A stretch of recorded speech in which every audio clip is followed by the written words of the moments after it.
In today's video, we're going to tackle a common issue you might encounter when adding a new user from Okta to Active Directory. So, you've got this error. An invalid directory pathname was passed.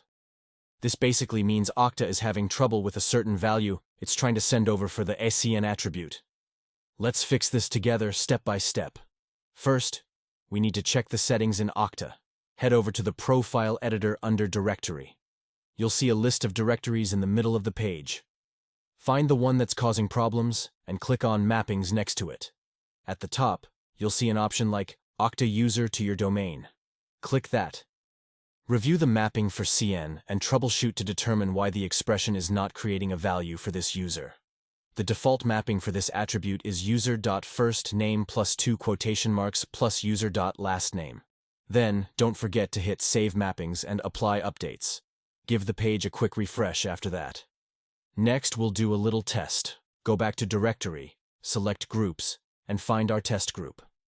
Remove the test user from this group, and then add them back again. Almost done.